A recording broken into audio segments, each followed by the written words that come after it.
next section, financials of blockchains. So you saw this slide a little bit. We're going to go through it in more detail. We'll also go back to Etherscan for a little bit and just kind of double check some transactions, but we'll do it in a more interesting way. So people pay to have their transactions in a block. Different blockchains price their block space differently. Ethereum uses a free market, so people have to actually say, hey, I need 54 gallons of gas to get from New York to Miami. I'm willing to pay $4.67 a gallon, and then everyone else in the same 15-second interval kind of yells, oh, I'm willing to pay this much per gallon, I need this much gas. I'm willing to pay this much per gallon, I need this much gas. And these combinations of how much you're willing to pay and how much you need kind of create a line that people can then look at the line and say, okay, you're in the front of the line, you're in the back of the line, because they have a way of ordering these things. It doesn't have to be by revenue, actually. You'll notice that some blocks have a little label saying unconventional ordering.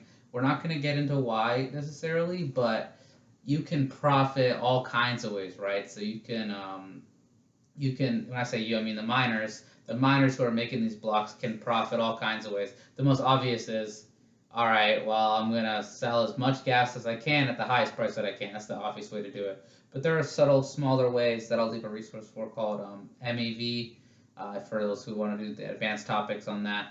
We're going to jump to Transaction Street, and we're going to kind of watch a little bus station metaphor and kind of see some applications and transactions to kind of see how people kind of get into a block. So let's go ahead and go to Transaction Street. So here's Transaction Street. It's a cute little visual.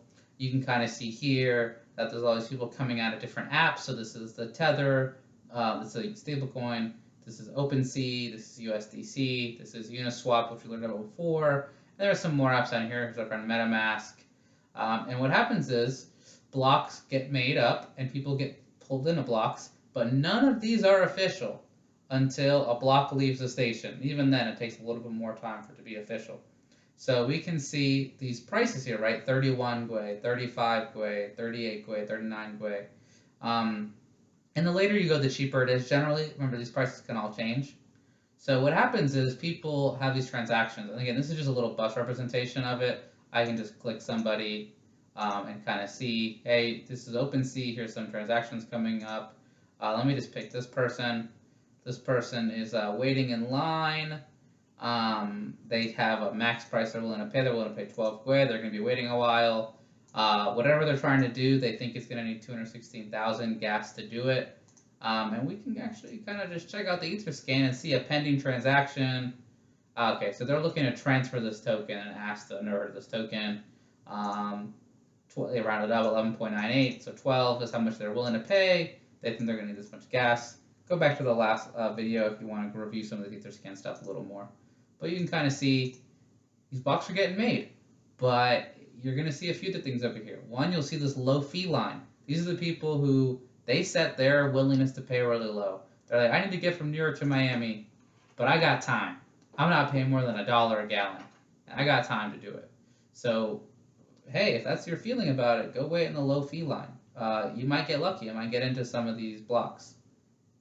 So, yeah, things to notice are transactions are moving. Some of them are waiting. Some of them in the low fee line. Some of them are sent and ready to get to the next block. You'll notice some people leave a bus to go to the next bus. That's because what happens is they're already sitting in line at 35 Gwei, right? Like 36 Gwei here. They're in line at 35, 36 Gwei. But then suddenly the price jumps. The ticket for that bus goes up higher because that bus gets filled by transactions that are willing to pay more. So you see all these people who just left this bus and went to that bus, we're going to keep seeing it. The price for the block is going to keep changing, and because the price of the block is changing, people are going to have to get out and go to the next bus. The low fee line people might have to leave and go back to the line. Now, obviously, this isn't very fun, right? Like, if you were living your regular life, you wouldn't want to go to the gas station and have to wait to see if your willingness to pay lines up to the next 100 gallons that they're selling. But for right now, for Ethereum, which is still relatively new, this is kind of the way that it's structured. Other blockchains, like Solana, for example, currently, they have a fixed fee, which is good for some things, bad for others. You know, if the costs are too low, you'll get a lot of spam transactions that don't really do anything. If the costs are too high, you price people out.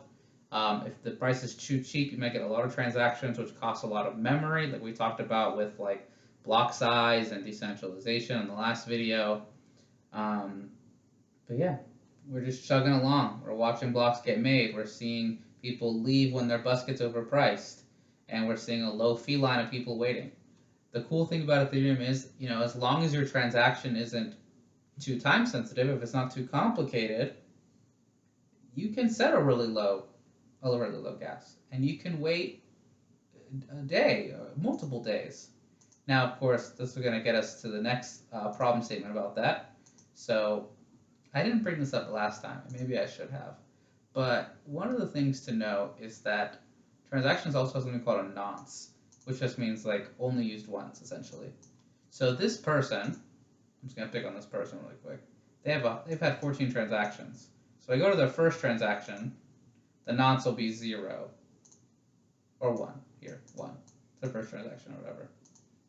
If I go to their second transaction, oh, this one's 0. I don't know what I'm doing, how I'm getting these backward things here.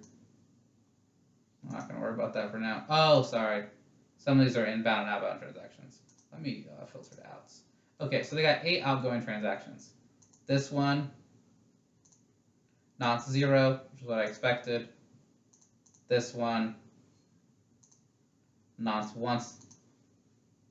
So you order by the transaction number. And the reason for that is, you know, if you submit 5 transactions all at once, they could have conflicts. If you submit 5 transactions all at once and they have different prices of gas, you know, they might get the higher gas one will get picked up for the later gas ones.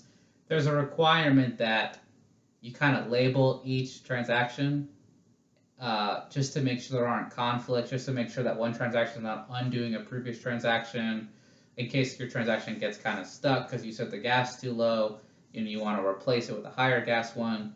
That's what nonce allows. Nonce allows you to say, okay, this is my 4th transaction ever, this is my 5th transaction ever, this is my 6th transaction ever, and it just keeps track of transactions at the individual level, which solves some problems.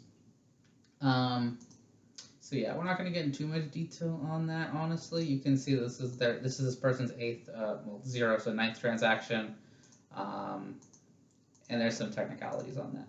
So let's move on to the next part, which is just to say we saw transaction history. We saw that it's kind of an auction to get into blocks. You can get kicked out of a block because the price went above your willingness to pay when you sat down, which is annoying. You know, there's cool stuff on Etherscan to help with this too. So you're probably wondering, well, how the heck am I supposed to choose my gas number, right? Like, what the heck am I supposed to do? I don't know what I'm doing. There's lots of gas estimators out there. Again, I know this isn't the most nice user experience, but there's things like Gas Tracker, which I'll include in the notes and stuff like that. There's also transaction history, like we just saw. You know, hey, I want to get in the next few blocks, so maybe I'll set mine to 30 or 28 or something and try to get in the next few minutes.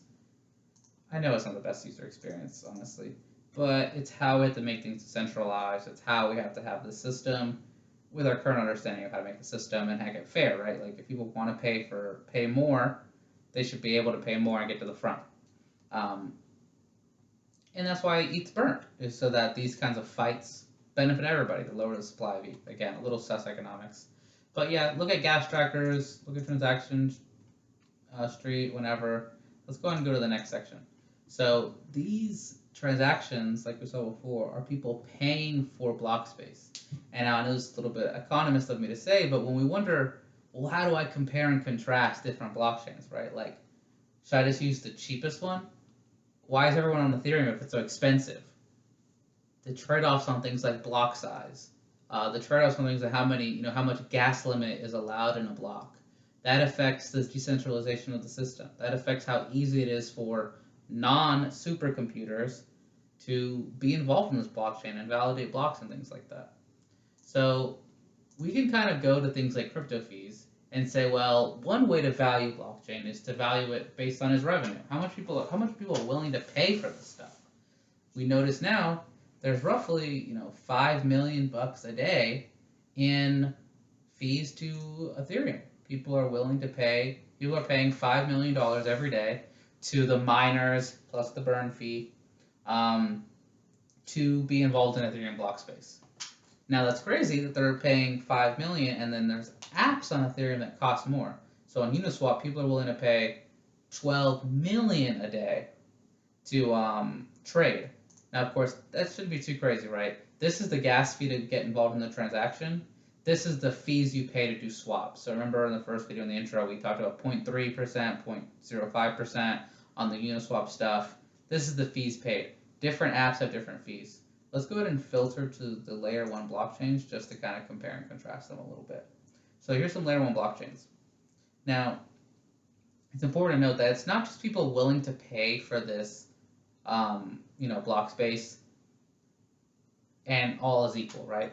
Not all blockchains are equal. They have different block sizes, different decentralizations, and frankly speaking, a lot of these blockchains, people do worry that they can be hacked, right? Like if people, if a blockchain only makes what I don't want to pick on anyone too particularly, but if a blockchain only makes a few $100s a day, right? Then how many people are going to be involved in validating those blocks? How many people are going to be involved in mining? How much money are those miners going to get? And is it worth it for them? If you're mining a blockchain and you're only making like $30, $40 a day, and it costs you $20 a day to just run the electricity or whatever, that's not going to be that common, honestly. But let's just say it costs you like some amount of money a day, and you only make so much money a day. You could be influenced by things like bribes. Or there could be institutions that say, I'm just going to own this blockchain. I'm just going to come in and make like the most validators. I'm going to take over the whole network. And the less money the blockchain makes, in general, the harder it is for people to want to be mining that blockchain, to be validating that blockchain. And if there's not a lot of money in validating a blockchain, you're not going to get a lot of people caring about the blockchain. And you can end up getting blockchains hacked. And we know there's a few things on this list who they have had hacks because there's not enough money involved in the blockchain. So a few people coordinate, and at a very low cost, $100,000 or less, they can do things like, make fake transactions, steal people's assets, and stuff like that. So there's a lot of people in the space who will look at fees as like not just the revenue for the miners, but also as like a proxy of how hard it is to hack this blockchain, because it costs so much money to control enough miners to where you can do sketchy things. So I'm going to also now go ahead and go back to the next financial thing and say, okay, people are paying for block space. We have some weird way of saying, okay, well, if the block space makes a lot of money, people are going to be involved. And if there's a lot of people involved, it's harder to hack. If there's not a lot of money involved, it might be easier to hack because there's not that many people who care about it. So, anyway, I'm not picking on any of these blockchains. They might have low fees because they're younger. They might not have a lot of adoption yet. They might have low fees because they're built specifically for low fees, and so they don't do a lot. They only do like one or two things really, really well. So there's plenty of reasons why they might have lower fees. And it might be because, the ones who are validating it are checked beforehand to be not sketchy and stuff like that. So their validators aren't anonymous. Lots and lots of reasons. So don't just automatically say that Ethereum or Binance is better than Bitcoin. That's not necessarily true. Don't just automatically say Avalanche is better than Ripple just because of the fees. It's not automatically true. But people do care about these things. So let's go ahead and go to the last part of this, token terminal. So now I'm going to start at the top. Token terminal is fundamentals for crypto. So this is more for finance people. I'm not going to go through all the metrics, but you can search projects on here, you can make an account or whatever, and it'll give you a high level view of the financials of certain blockchains. So I'm going to go on Ethereum. Ethereum's this price right now, down in the last 24 hours, up in the last 7 days. Here's the market cap. The fully diluted market cap, FDV, if you remember from the CoinGecko video in the intro. This Ethereum has a flexible supply, so we don't know its fully diluted value because the supply can change. And then like we said before about the revenue on crypto fees. In the last 30 days, This is how much miners are getting, which is down. And then total revenue includes miners, protocol revenue. Some of this includes burning, and some of it doesn't include the burn. Don't worry about that too much. Let's look at this chart. So here's the revenue in green down below. And let's go max. So this is the monthly level. Ethereum wasn't making much, right? It was making, you can see here, $16,000, $21,000 a day, and it was worth $12. It had that crazy bull run 2017. It was making like 65 million a month or whatever. Oh, these were monthly, sorry. So 21,000 in a month. 65 million in a month. 18 million a month. It had that spike back in the 2017 era. And then it kind of lulled, making only like a million or a few a month. And over the last few years, it's really gotten popular. And so we're seeing both revenue growth for miners and also price growth, which we should kind of expect if you have a finance background, that these things do correlate, right? If you're making a lot of money, the price of your thing related to how much money you make, they should go up together too. We saw some blips for a few months in the summer, and it kind of came back. So revenue was going up, up, up, up, up, to the point where its peak in November was almost $2 billion in revenue at a peak price $4,000. But now we're seeing it kind of slow down again, and its revenue is falling. So what should its price be? I'm not going to give you financial advice. I don't know, but we do see that the revenue for miners and the amount burned correlates pretty well with the price, which traditional stock stuff makes sense. And you have traditional stock metrics, price per sales. So this is the market cap divided by the revenue. This is the market cap divided by the protocol revenue. So total revenue versus protocol revenue. That probably is the difference between fees paid and the burned amount, all that stuff. Yeah, these are pretty high numbers. And generally, some people will look at these numbers and say if they're really high, it's overpriced, and if it's low, it's underpriced. I'm not going to give you financial advice, but token terminal is available for you to look at different projects. So we can look at Solana, for example. Lower price, lower market cap. Its revenue's on the up and up. It's a younger token. We can kind of see similarly its revenue was going up. Here, you'll notice that its max revenue ever is lower than Ethereum's, but also its price was too. So let me take off this input price, sorry.